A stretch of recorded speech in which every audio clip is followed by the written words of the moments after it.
Morning students. आज की इस वीडियो में हम लोग पढ़ेंगे chapter 9 some applications of trigonometry. Today we will discuss about the some applications of trigonometry chapter 9। आज हम जानेंगे इस चैप्टर 9 में इंट्रोडक्शन पार्ट के बारे में।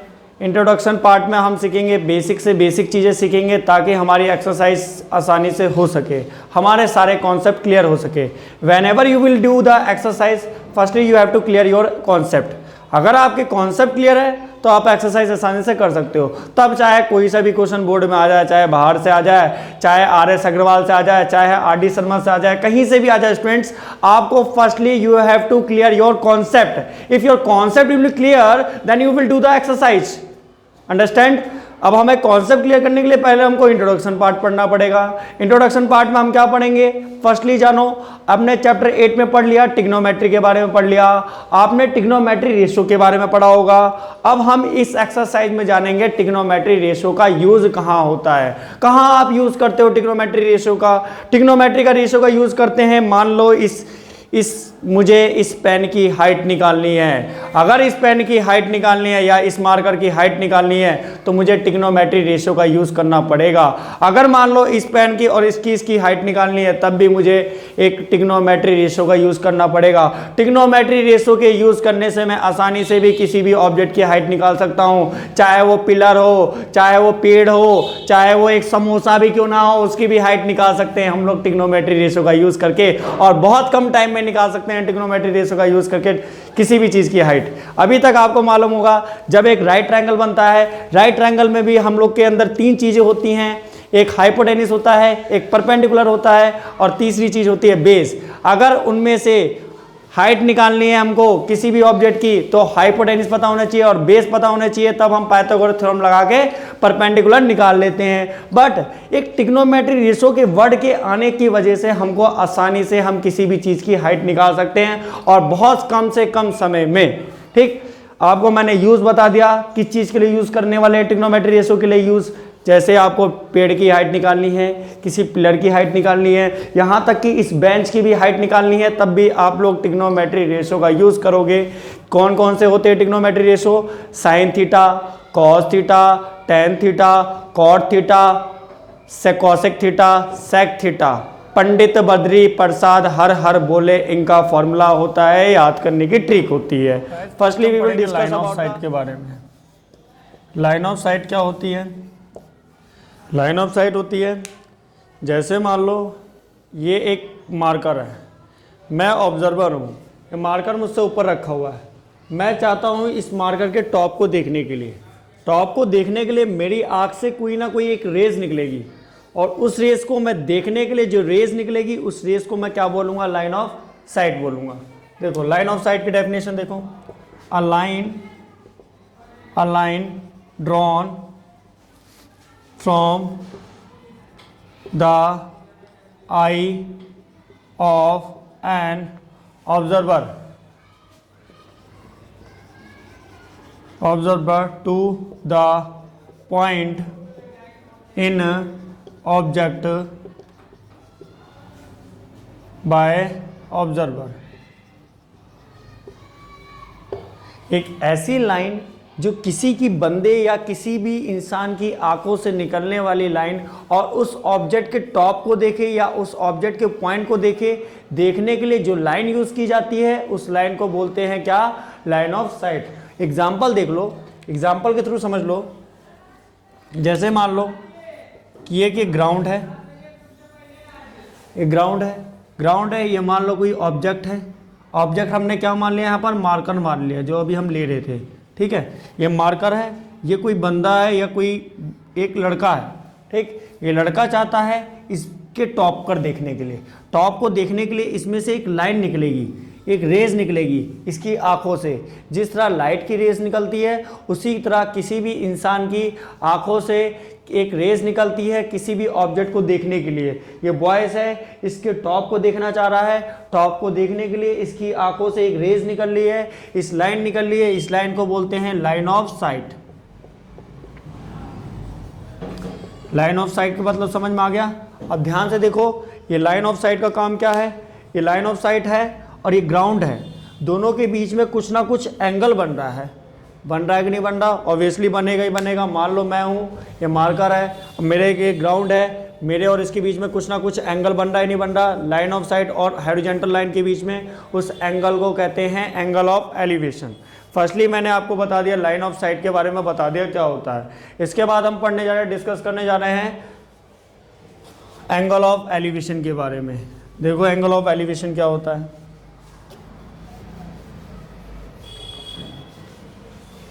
Angle of elevation second thing है, angle of elevation. Angle of elevation क्या होता है? मान लो ये कोई ऑब्जेक्ट है, ऑब्जेक्ट हमने ले लिया टावर है। टावर है तो कहाँ खड़ा होगा टावर? एक ग्राउंड पे खड़ा होगा, ग्राउंड पे खड़ा होगा। अब यहाँ पर कोई भी आदमी होगा, कोई भी पर्सन होगा, इस टावर के टॉप को देखना चाह रहा है, टावर के टॉप को देखने जा रहा है। जो लाइन जाती है देखने के लिए, उस लाइन को क्या बोलते हैं? लाइन ऑफ साइट बोलते हैं। ध्यान से देखो, ये लाइन ऑफ साइट है, ये लाइन ऑफ साइट है, और ये क्या है? एक ग्राउंड है और एक हॉरिजॉन्टल लाइन है। जो हॉरिजॉन्टल लाइन कौन सी होती है? जो लेटी हुई लाइन होती है उसको हॉरिजॉन्टल बोलते हैं, जो सीधी खड़ी हुई लाइन होती है उसको बोलते हैं वर्टिकल लाइन। यहाँ पर हॉरिजॉन्टल लाइन और लाइन ऑफ साइट के बीच में कोई ना कोई एंगल फाइंड आउट हो रहा है, फाइंड आउट हो रहा है कि नहीं हो रहा? इस एंगल को बोलते हैं एंगल ऑफ एलिवेशन बोलते हैं, angle of elevation.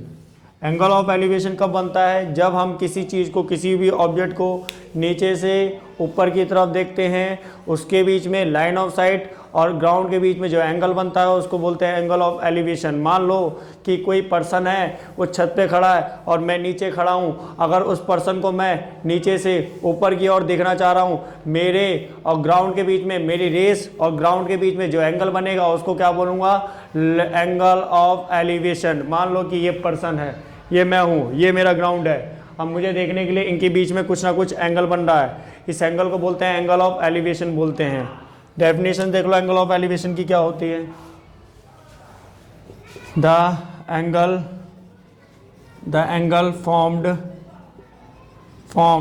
Between the line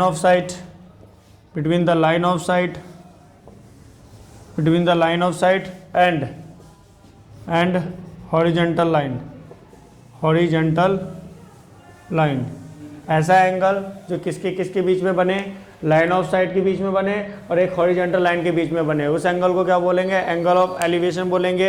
angle of elevation पता चल गया किसको बोलते हैं? जैसे मान लो कोई बंदा अगर टेरिस पे है, मैं नीचे हूँ, उसको अगर मैं नीचे से ऊपर की ओर देख रहा हूँ तो उस समय मेरे और ग्राउंड के बीच में जो एंगल बन रहा है, मेरी लाइन ऑफ साइट के बीच में और ग्राउंड के बीच में जो एंगल बन रहा है उसको बोलूँगा एंगल ऑफ एलिवेशन बोलूँगा। एंगल ऑफ एलिवेशन जान लो कि मैं अगर दूर से देख रहा हूँ, किसी बंदे को मैं दूर से देख रहा हूँ तो ऐसे देखना पड़ेगा। अब जो एंगल बनेगा थोड़ा कम बनेगा। अगर मैं थोड़ा पास जा रहा हूँ तब एंगल ज़्यादा बनेगा, क्योंकि उस समय मुझे गर्दन थोड़ी ऊपर करनी पड़ेगी। जब जितने ऑब्जेक्ट के करीब जाओगे उतना ही एंगल बढ़ेगा, और जितना ऑब्जेक्ट को देखने के लिए जितना दूर जाओगे उतना ही एंगल क्या होगा? घटेगा। मेरी बात समझ में आ गई? जितनी दूर से वो देखोगे किसी ऑब्जेक्ट को उतना ही एंगल कम होगा, क्योंकि उस समय तुम्हें गर्दन को ज़्यादा ऊपर करने की जरूरत नहीं होगी, गर्दन को ज़्यादा ऊपर करने की नीड नहीं होगी। मेरी बात समझ में आ गई? एंगल ऑफ एलिवेशन कब बनता है? जब किसी ऑब्जेक्ट के करीब जाओगे तो एंगल ऑफ एलिवेशन बढ़ेगा, जब किसी ऑब्जेक्ट से दूर जाओगे तो एंगल ऑफ एलिवेशन जो होगा घटेगा, कम होगा। और एंगल ऑफ एलिवेशन की मैं एक बार और डेफिनेशन रिवाइज कर रहा हूँ, रिमाइंड कर रहा हूँ। एंगल ऑफ एलिवेशन क्या होता है? जो लाइन ऑफ साइट होती है और जो हॉरिजॉन्टल लाइन होती है, उन दोनों के बीच में बनने वाले एंगल को क्या बोलते हैं? एंगल ऑफ एलिवेशन बोलते हैं। समझ में आ गया एंगल ऑफ एलिवेशन? मैंने एग्जांपल दे दिया, टावर है, ये कोई पर्सन है, ये टावर के टॉप पे देखना चाहता है, ये इसकी लाइन ऑफ साइट है, ये एक हॉरिजॉन्टल लाइन है जो ग्राउंड है, ग्राउंड पे खड़ा होगा, उन दोनों के बीच में जो एंगल बनेगा उस एंगल को क्या बोलेंगे? एंगल ऑफ एलिवेशन बोलेंगे। After that we will discuss about the angle of depression. क्या होता है एंगल ऑफ डिप्रेशन के बारे में?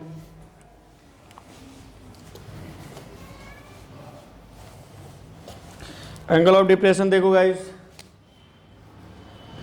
थर्ड पॉइंट है एंगल ऑफ डिप्रेशन।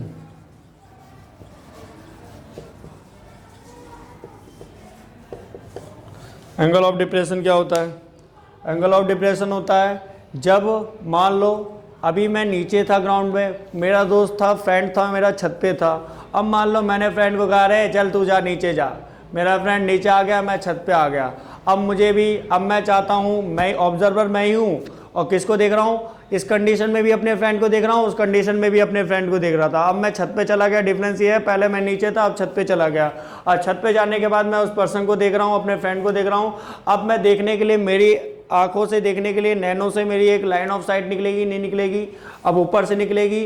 किसके ऊपर से निकलेगी? टेरिस के ऊपर से निकलेगी। मैं ऑब्जर्वर हूँ, मेरी आंखों से निकलेगी लाइन ऑफ साइट। किसको देखने के लिए निकलेगी? पर्सन को देखने के लिए निकलेगी। अब जो हॉरिजेंटल लाइन होगी, जो ग्राउंड होगा, एक इमेजिनरी लाइन के ऊपर डिनोट किया जाएगा और उसके बीच में जो एंगल बनेगा उस एंगल को बोलेंगे एंगल ऑफ डिप्रेशन बोलेंगे। देख लो, समझ लो कैसे।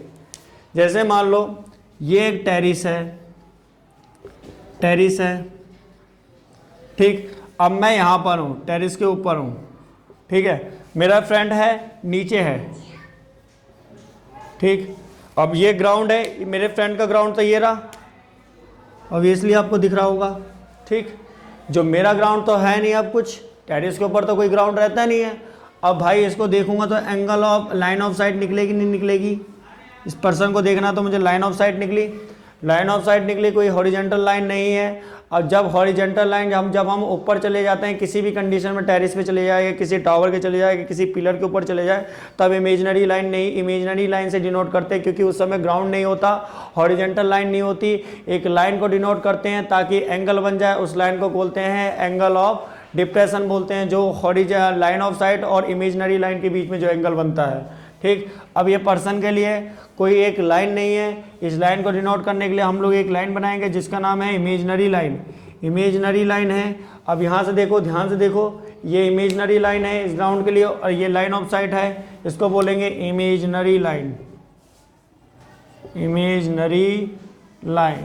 और इसको बोलेंगे, आपको मालूम है ऑलरेडी क्या बोलते हैं हम लोग, लाइन ऑफ साइट बोलते हैं, ठीक। अब इस कंडीशन में देखो, इमेजिनरी लाइन और लाइन ऑफ साइट के बीच में भी कोई ना कोई एंगल बन रहा है। इस एंगल को क्या कह रहे हैं? थीटा कह रहे हैं। अब ध्यान से देखो, उस कंडीशन में क्या हो रहा था, नीचे से ऊपर की ओर देखा जा रहा था, तब जो एंगल बन रहा था एंगल ऑफ एलिवेशन बन रहा था। इस कंडीशन में जो बंदा ये ऊपर से नीचे की ओर देख रहा है, ये लाइन ऑफ साइट है, ये इमेजिनरी लाइन है। इमेजिनरी लाइन इसलिए ड्रॉ की है क्योंकि इसके पास कोई ग्राउंड नहीं है, एंगल बनाने के लिए हमने इमेजिनरी लाइन से ड्रॉ कर दिया। इस एंगल को बोलेंगे एंगल ऑफ डिप्रेशन बोलते हैं, एंगल ऑफ डिप्रेशन बोलते हैं, ठीक। अब एंगल ऑफ डिप्रेशन कब बनता है? जब ऊपर से नीचे की ओर देखते हैं। ध्यान से देखो, यहाँ पर जेड लाइक स्ट्रक्चर बन रही है, जेड लाइक स्ट्रक्चर बन रही है, तो ये लाइन और ये लाइन दोनों आपस में क्या होती हैं? पैरेलल होती है। तो ये एंगल और ये एंगल भी क्या होगा? आपस में इक्वल होगा, ठीक है। मेरी बात समझ में आ गई? एंगल ऑफ डिप्रेशन किसको कहते हैं? डेफिनेशन देख लो guys student, the angle formed, angle जो बनता हो कहाँ बनता हो? Between the imaginary line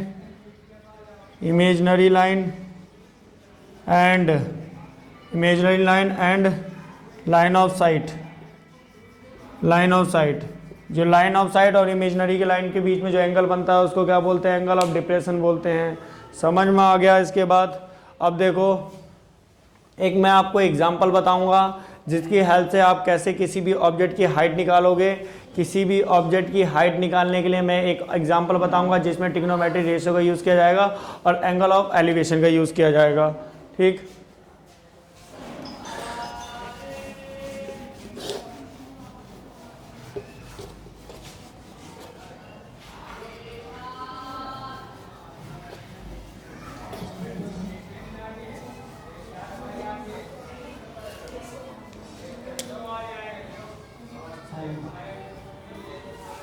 start है। जैसे मान लो ये टावर है, टावर कहाँ खड़ा होगा? ग्राउंड पे खड़ा होगा, ठीक है। ग्राउंड पे खड़ा होगा तो कोई बंदा मान लो देख रहा है, इस टावर के टॉप पर देख रहा है, टावर के टॉप पर देख रहा है तो कुछ ना कुछ एंगल बना रहा होगा। एंगल मान लो 45 डिग्री के साथ देख रहा है, 45 डिग्री के साथ एंगल पे देख रहा है, ठीक। ये टावर है और ये एक पर्सन है, दोनों के बीच की डिस्टेंस मान लो 5 मीटर है, ठीक है। अब आपको बोल दिया टावर की हाइट निकालनी है। हाइट ऑफ टावर की हाइट क्या होगी इस कंडीशन में। आप कहोगे सर इसमें तो पाइथागोरस थ्योरम भी लगा सकते हैं। भाई पाइथागोरस थ्योरम कब लगाओगे, जब आपके पास 1 2 3 चीज़ है, 3 चीज़ में से आपको 2 चीज़ पता हो तब लगा सकते हो पाइथागोरस थ्योरम। यहाँ पर तो हमको खाली एंगल पता है और एक साइड पता है। जब भी हमको एक साइड पता हो और एक एंगल पता हो तब हम लोग ट्रिग्नोमेट्री रेशियो का प्रयोग करते हैं। ट्रिग्नोमेट्री रेशियो का कैसे प्रयोग करते हैं, ध्यान से देखो। ये क्या है 45 डिग्री, ये क्या है बेस, ये क्या है परपेंडिकुलर। ध्यान से देखो, आपने एक ट्रिक याद की होगी, पंडित बद्री प्रसाद हर हर बोले, हर हर बोले। ये वाला जो फंक्शन होता है साइन का होता है, ये वाला फंक्शन जो होता है कॉस का होता है, ये वाला जो होता है टेन का होता है। टेन का उल्टा क्या होता है, नीचे से देखेंगे तो ये कॉट हो जाएगा, इसको हाइपोटेन्यूस अपॉन बेस करेंगे तो ये हो जाएगा सेक हो जाएगा, और हाइपोटेन्यूस अपॉन परपेंडिकुलर करेंगे तो ये हो जाएगा कॉसेक हो जाएगा। ठीक, ध्यान से देखो, हमको क्या निकालनी है, ऑब्जेक्ट की हाइट निकालनी है। पता क्या है ऑब्जेक्ट की, बेस पता है। बेस पता है, बेस मतलब इस ऑब्जेक्ट की कितनी डिस्टेंस है इस टावर से, ये पता है। जो देख रहा है ऑब्जर्वर की डिस्टेंस पता है टावर से, और टावर की हमको हाइट निकालनी है। ये ध्यान से देखो, ये क्या है बेस पता है, हमको निकालना क्या है परपेंडिकुलर। परपेंडिकुलर और बेस का रिलेशन कौन बताता है, कौन बताता है परपेंडिकुलर बेस का रिलेशन, टेन बता रहा है नहीं बता रहा, टेन बताएगा या तो कौन बताएगा कॉट बताएगा। दोनों में से आप कोई भी यूज़ कर लो, चाहे आप परपेंडिकुलर बेस वाला चाहे कॉट यूज़ कर लो चाहे टेन यूज़ कर लो।